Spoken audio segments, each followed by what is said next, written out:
Hello. This is an introduction video and I'm going to jump right into it. My home as a human is Earth. I share my home with 8.7 million species, and we're still counting because we still have a lot to discover here. And in the species themselves, diversity is queen. We have different colors, we have different shapes, we have different ways of connecting, of sharing this space, of interconnecting. And in my own species, as humans, we are 7.9 billion. That's a lot. And we would think that we would understand that Earth is such a breathtaking place to be, a lively place to be, a fun place to be, because of its diversity, because of the differences that we all have between species and in one species as well. We are understanding that little by little, and more that we understand that, the more we let all of these differences express themselves fully. However, with the comfortable lifestyle that many countries have today,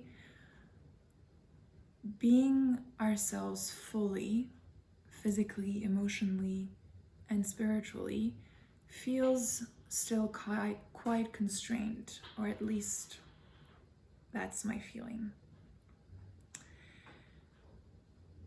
I love dreaming about a world where we would all be able to really be who we are, like a tree that just grows unapologetically. That's just how the natural flow of things and how the energy just moves and takes form in the outer world. Every human journey and every human in themselves should have that same freedom to live. So, to give a little, I found this postcard. In our solar system, we have one sun in our solar system. This is the sun, and here is Earth. We are very, very, very, very, very, very, very, very small in all of space. We might feel like that, but space is where we come from. It's where we're gonna go back. It's what we are right now. Space takes space. And we should feel like we have that same permission, because that's our nature, and to know more who we are and to feel more at peace with who we are. That space is a given. We should give ourselves that permission to take that space. So this is my wish for myself, for others, and in that way we'll be able to have a world where the future generations to come can take that space also unapologetically. To illustrate what these words mean, I'm going to share with you a story written by Peter H. Reynolds. This is a book that was given to me when I was 7 or 8 by my aunt. Thank you, Tita. And I want to read it to you. It's called Ish.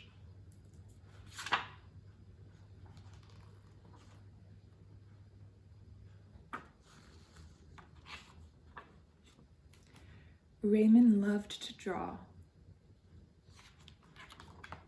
Anytime, anywhere, anything.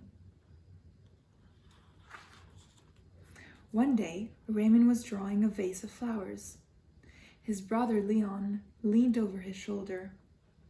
Leon burst out laughing. "What is that?" he asked. Raymond could not even answer. He just crumpled up the drawing and threw it across the room. Leon's laughter haunted Raymond. He kept trying to make his drawings look right, but they never did. After many months and many crumpled sheets of paper, Raymond put his pencil down. "I'm done."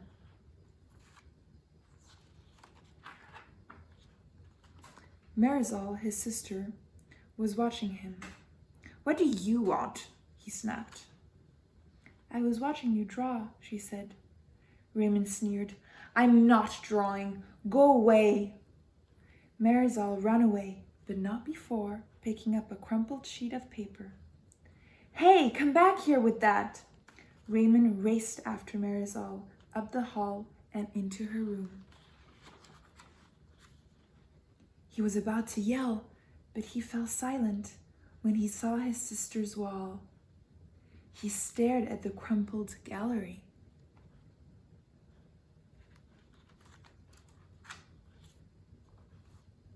"This one is one of my favorites," Marisol said, pointing. "That was supposed to be a vase of flowers," Raymond said, "but it doesn't look like one." "Well, it looks vase-ish," she exclaimed. "Vase-ish?" Raymond looked closer. Then he studied all the drawings on Marisol's wall and began to see them in a whole new way. "They do look ish," he said. Raymond felt light and energized.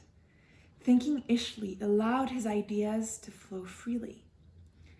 He began to draw what he felt, loose lines, quickly springing out without worry. Raymond once again drew and drew the world around him. Making an ish drawing felt wonderful. He filled his journals. Tree-ish, house-ish, boat-ish, afternoon-ish, fish-ish, sun-ish. Raymond realized he could draw ish feelings too. Peace-ish, silly-ish, excited-ish. His ish art inspired ish writing. He wasn't sure if he was writing poems, but he knew they were poem-ish. Ponder.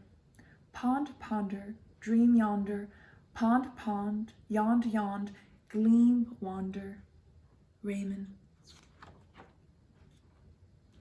One spring morning, Raymond had a wonderful feeling.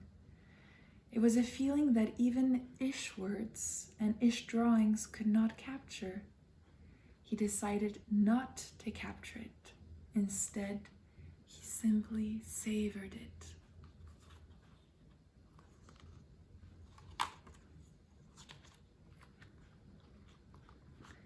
And Raymond lived ishfully ever after.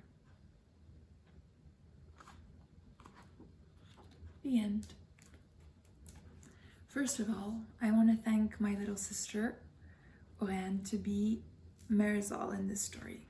She has always supported my ish, and I'm very thankful for her. And my message with this video is embrace your ish.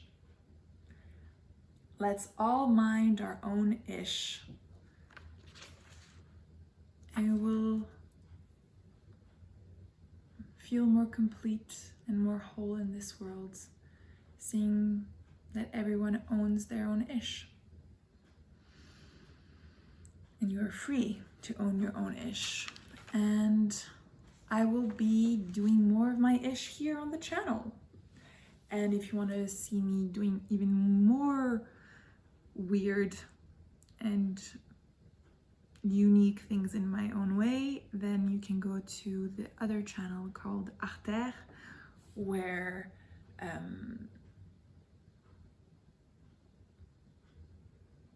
I'll also be doing things. Thank you for listening to this video, and listening to this story. I really appreciate reading stories to others. Thank you, and I hope you're having a wonderful moment of life wherever you are.